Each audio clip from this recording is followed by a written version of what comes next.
नमस्कार. आज आपण उन्हाळी वाळवण रेसिपीमध्ये रेशनच्या तांदळापासून अगदी पांढरी शुभ्र तिप्पट फुलणारी कुरडई कशी बनवायची ते बघणार आहोत. मी तेजू आणि तेजू विलेज किचनमध्ये तुम्हा सर्वांचं अगदी मनापासून स्वागत आहे. तर चला मग कुरडई कशी बनवायची ते बघूया. तर सर्वात आधी कुरडई बनवण्यासाठी आपल्याला लागणार आहेत तांदूळ. तर इथे मी 1 वाटी रेशनचे तांदूळ घेतले आहे. वजनी प्रमाणामध्ये अर्धा किलो एवढे हे तांदूळ आहेत.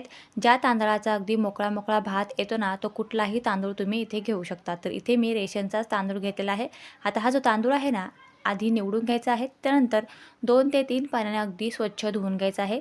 तर इथे मी तांदूळ हा स्वच्छ धुवून घेतलेला आहे. आता यामध्ये भरपूर पाणी टाकून हा तांदूळ 3 दिवस पाण्यामध्ये भिजवायचा आहे. भिजवत असताना या तांदळामधील 3 दिवस पाणी सलग बदलायचं आहे. आदल्या दिवसाचं पाणी दुसऱ्या दिवशी बदलून घ्यायचं आहे. त्यामध्ये परत स्वच्छ पाणी टाकायचं आहे. परत तो तांदूळ दिवसभर भिजवायचा आहे आणि सेम त्याच पद्धतीने तिसऱ्या दिवशीसुद्धा आपण ह्या तांदळामध्ये जे आदल्या दिवसाचं पाणी असतं ना, ते फेकून द्यायचं आहे आणि तांदूळमध्ये स्वच्छ पाणी टाकून अगदी अलगद हाताने हा तांदूळ चोळायचा आहे आणि त्यामध्ये पाणी फेकून स्वच्छ पाणी भरून असं या पद्धतीने मी 3 दिवस हा तांदूळ भिजवलेला आहे. तर आता हा तिसरा दिवस आहे. तिसऱ्या दिवशी बऱ्यापैकी तांदळाच्या पाण्याला फेस आलेला आहे. फेस आलेलं पाणी फेकून द्यायचं आहे. या तांदळामध्ये परत स्वच्छ पाणी टाकायचं आहे. अगदी अलगद हाताने हा तांदूळ चोळून घ्यायचा आहे. यामधील पाणी फेकून द्यायचं आहे आणि परत स्वच्छ पाणी या तांदळामध्ये टाकायचं आहे. त्यामुळे काय होतं की तांदूळसुद्धा स्वच्छ होतो आणि उग्र वास जो आहे तो सुद्धा निघून जातो. तर इथे तिसऱ्या दिवशी आपण तांदूळ स्वच्छ धुवून घेतला आहे. नंतर एक लहान किंवा मोठं मिक्सरचं भांडं घ्या आणि ह्या भांड्यामध्ये थोडा थोडा तांदूळ टाकून लागेल तेवढं पाणी टाकून अगदी बारीकसर मिश्रण दळून घ्यायचं आहे. तांदूळ इथे 3 दिवस छान भिजल्यामुळे अगदी पटकन दळले जातात. त्यामुळे आधीच भरपूर पाणी टाकू नका मिक्सरच्या भांड्यात. त्यामुळे अगोदरच तांदूळ थोडेसे टाका. त्यानंतर अगोदर दळून बघा आणि त्यानंतर लागेल तेवढं आपण त्या हिशोबाने 2 चम्मच 3 चम्मच पाणी टाकून हे मिश्रण ह्या पद्धतीने अगदी बारीकसर दळून घ्यायचं आहे. तर हे सगळं मिश्रण मी या पद्धतीने दळून एका पातेल्यामध्ये जमा करून घेते आहे. तर इथे मी 2 बॅचेसमध्ये तांदूळ छान बारीकसर दळून घेतलेले आहे आणि एका पातेल्यामध्ये या तांदळाची प्युरी जमा करून घेतली आहे. त्यानंतर ही अशी बारीक सोजीची चाळणी असते ना, ती घ्यायची आहे.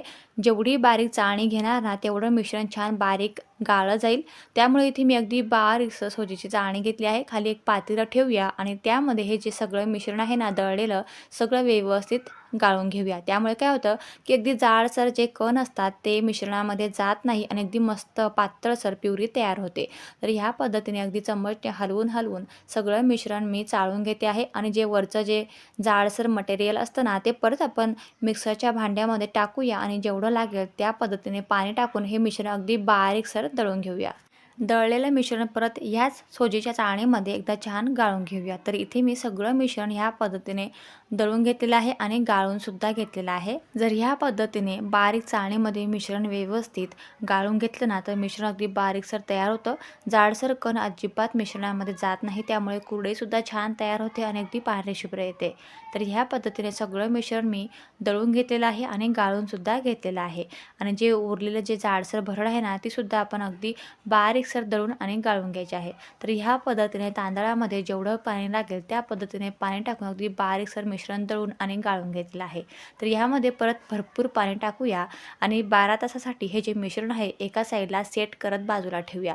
त्यामुळे काय होतं की जो तांदळाचा चीक आहे ना, तो अगदी खाली सेट होतो आणि पाणी वरती राहतं. तर तिसऱ्या दिवशी संध्याकाळी तांदूळ छान दळून आणि गाळून घेतलेला आहे आणि रात्रभर व्यवस्थित सेट होण्यासाठी ठेवलेलं आहे. आता चौथ्या दिवशी आपण बघूया. चौथ्या दिवशी झाकण उघडल्यानंतर वरती जे पाणी आहे ते व्यवस्थित आलेलं आहे आणि तांदळाचा जो चीक आहे तो खाली सेट झालेला आहे. तांदळाच्या चीकवरील जे पाणी आहे ते पूर्ण निथळून घ्यायचं आहे. जोपर्यंत चीक दिसत नाही तोपर्यंत. तर इथे चीक यायला लागला की लगेच पाणी निथळणं बंद करायचं आहे आणि पांढरा शुभ्र तांदळाचा चीक तयार झाला आहे. आता हा तांदळाचा चीक अगदी दाटसर व्यवस्थित सेट झाल्यामुळे पूर्ण तांदळाचा जो चीक आहे तो चम्मचने व्यवस्थित फोडून आणि मिक्स करायचा आहे, कारण आपल्याला लगेच आता कुरडया बनवायच्या आहेत. आता किचनमधील कोणताही एक भांडा किंवा डब्बा सिलेक्ट करून घ्यायचा आहे. तर इथे मी एक डब्बा सिलेक्ट करून घेते, कारण आपल्याला जेवढा चीक घेणार आहोत ना, तेवढंच आपल्याला पाणी घ्यायचं आहे. त्यामुळे ह्या ठिकाणी मेजरमेंट अगदी महत्त्वाचं आहे. त्यासाठी इथे मी किचनमधील एक डब्बा सिलेक्ट करून घेतला आहे. या डब्यामध्ये आपण हा चीक मोजणार आहोत. डब्यामध्ये चीक मोजताना अगदी अर्धा इंचभर डब्बा रिकामा आहे तेवढंच आपल्याला पाणी घ्यायचं आहे. तर सेम असाच डब्बा माझ्याकडे दुसरासुद्धा आहे. एका डब्याने आपण चीक मोजून घेतलं आहे. आता दुसऱ्या डब्यामध्ये आपण पाणीसुद्धा मोजून घेऊया. तर इथे मी नॉर्मल टेम्परेचरचं पाणी घेते आहे. पाणी तेवढंच घ्यायचं आहे जेवढं आपण चीक घेतलेला आहे. तर तुम्ही बघू शकतात चिकाचा डब्बा अगदी अर्धा इंचभर रिकामा आहे आणि पाण्याचा सुद्धा अगदी अर्धा इंचभर रिकामा आहे. आता एक जाड तळाची कढई किंवा मग पातेलं घेतलं तरीसुद्धा चालेल. तर इथे मी कढईच घेते आहे. या कढईमध्ये टाकूया पाणी. गॅस ऑन करूया. यामध्ये टाकूया 1 चमचभर चवीपुरता मीठ आणि हे जे पाणी आहे ना झाकण लावून छान गरम करून घेऊया. पाणी गरम करणं अगदी महत्त्वाचं आहे. त्यामुळे इथे पाणी मस्त असं गरम करून घ्यायचं आहे. पाणी गरम झालं की एका साईडने हळूहळू तांदळाचा चीक टाकायचा आहे आणि दुसऱ्या हाताने लगेच तांदळाचा जो चीक आहे तो लगेच मिक्स करायचा आहे. गॅसची फ्लेम अगदी मंद करायची आहे आणि मंद आचेवरच आपल्याला ही प्रोसेस करायची आहे. एका हाताने चीक टाकायचा आहे, एका हाताने ढवळत राहायचं आहे, जेणेकरून तांदळाच्या गाठोड्या अजिबात या पाण्यामध्ये होणार नाही. पाणी गरम असल्यामुळे आणि तांदळाचं मिश्रण हे थंड असल्यामुळे तांदूळाची गठोडी होण्याची दाट शक्यता असते. त्यामुळे अगदी थोडं थोडं मिश्रण टाकायचं आहे आणि एका हाताने लगेच मिक्स करायचं आहे. काही मिनिटातच हे जे मिश्रण आहे ना मंद आचेवरच छान घट्ट व्हायला सुरुवात होते. आता एका साईडने पकडणे पॅक कढई पकडून घ्यायची आहे आणि छान मिश्रण घट्ट होईपर्यंत चाळतायचं आहे. छान असं घट्ट झालं की झाकण लावून 5 ते 6 मिनिटासाठी अगदी गॅसच्या मंद आचेवर हे मिश्रण वाफवून घ्यायचं आहे. वाफवल्यानंतर लगेच झाकण काढूया आणि परत पकडणे व्यवस्थित घट्ट पकडून हे मिश्रण छान असं चाळतायचं आहे. अजिबात गठोळी व्हायला नको. ह्या पद्धतीने सगळं मिश्रण आपण चाळत राहायचं आहे आणि परत चाळल्यानंतर परत झाकण लावूया आणि 5 ते 6 मिनिटासाठी हे मिश्रण छान वाफवून घ्यायचं आहे.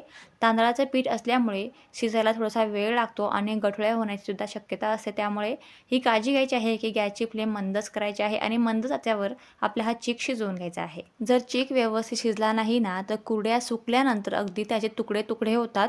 कुरड्यांना व्यवस्थित आकार राहत नाही आणि तेलामध्ये तळल्यानंतर सुद्धा त्या अशा मस्त अशा खुलत नाही, अगदी दुप्पट तिप्पट फुलत नाही, अगदी चपट्या चपट्या राहतात. त्यामुळे काळजी घ्यायची आहे की चीक अगदी परफेक्टच शिजायला हवा.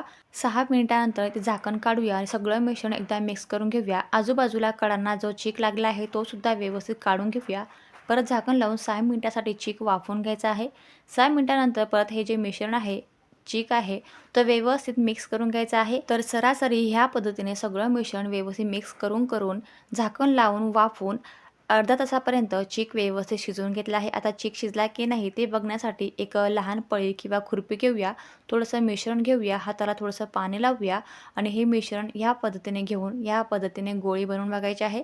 ह्या पद्धतीने हाताला न चिटकता गोळी तयार झाली की समजायचं की तांदळाचा चीक अतिशय परफेक्ट शिजलेला आहे. आता तांदळाचा चीक व्यवस्थित शिजलेला आहे. एकदा छान मिक्स करून घेऊया आणि लगेच कुरडई तयार करायला घेऊया. आता ह्या पद्धतीने एक सोऱ्या घेऊया. सोऱ्याला आधीच मी तेल लावून घेतलं आहे. यामध्ये टाकूया तांदळाचा शिजलेला चीक आणि लगेच कुरडे टाकूया. कुरडे टाकण्यासाठी इथे मी पॉलिथिनचा प्लास्टिकचा पेपर आथरून घेतलेला आहे. अगदी कडक उन्हामध्ये पेपर टाकायचा आहे आणि लगेच आपण कुरडे टाकूया. तर ह्या पद्धतीने मी 1.5 वेळ्याची कुरडई करते आहे. तुम्ही 2.5 वेळ्याची सुद्धा कुरडई करू शकतात. 1.5 वेळ्याची कुरडई ही पटकन सुकते. तुम्ही तुमच्या हिशोबाने 1.5 वेळ्याची किंवा मग 2.5 वेळ्याची कुरडई करू शकतात. तर इथे मी एका सोऱ्यामध्ये 4 कुरड्या तयार करते आहे. सोऱ्यामधील चीक संपला की लगेच दुसरा चीक सोऱ्यामध्ये फुल भरायचा आहे. सोऱ्यामध्ये व्यवस्थित चीक भरला गेला की लगेच हा जो चीक आहे हा कढईमध्ये झाकून ठेवायचा आहे, जेणेकरून चीक हा थंड होणार नाही. कारण थंड झाल्यानंतर हा जो चीक आहे ना व्यवस्थित कुरडई तयार करता येत नाही, अगदी जीवावर जातं. त्यामुळे मिश्रण अगदी थंड होऊ द्यायचं नाही. गरमागरम कढईमध्येच व्यवस्थित झाकून ठेवायचं आहे, जेणेकरून कढईच्या उभेमुळे हे मिश्रण थंड होणार नाही. तर ह्या पद्धतीने मी सगळ्या कुरड्या टाकून घेते आहे आणि आता ह्या कुरड्या आपण 2 दिवस कडकडीत उन्हामध्ये सुकवून घ्यायच्या आहेत. तर तुम्ही बघू शकतात अर्धा किलो रेशनच्या तांदळामध्ये अगदी बऱ्याचशा कुरड्या तयार झाल्या आहेत. तुम्ही तुमच्या हिशोबाने कमी जास्त क्वांटिटी करू शकता. तर इथे मी 2 दिवसामध्ये अगदी छान कुरड्या कडक उन्हामध्ये सुकवून घेतल्या आहेत. अगदी कडक ऊन असल्यामुळे पांढऱ्या शुभ्र कुरड्या तयार झाल्या आहेत. तर इथे आपण पापड खार किंवा मग सोड्याचा वापर केला नाही किंवा मग तेलाचा सुद्धा वापर केला नाही. फक्त आता तळण्यासाठी मात्र तेल लागेलच. तर इथे मी अगदी कडकडीत तेल गरम करून घेतलं आहे. कडकडत्या तेलामध्ये कुरडई तळून बघूया. तर इथे बघू शकतात काही वेळातच कुरडई अगदी दुप्पट ते तिप्पट फुललेली आहे आणि अगदी पांढरी शुभ्र आली आहे. सुकल्यानंतर सुद्धा अगदी पांढरी शुभ्र दिसते आहे आणि तळल्यानंतर सुद्धा अगदी पांढरी शुभ्र दिसते आहे. आणि चवीला सुद्धा अतिशय भन्नाट टेस्टी आहे. त्यामुळे तुम्ही या उन्हाळ्यात ही वाळवण रेसिपी नक्की ट्राय करा. रेसिपी आवडल्यास एक लाईक नक्की करा. मित्रपरिवारासोबत शेअर करा, जेणेकरून ते सुद्धा ही वाळवण रेसिपी नक्की ट्राय करतील. चॅनलला नवीन असाल तर प्लीज सबस्क्राईब करा. थँक्यू.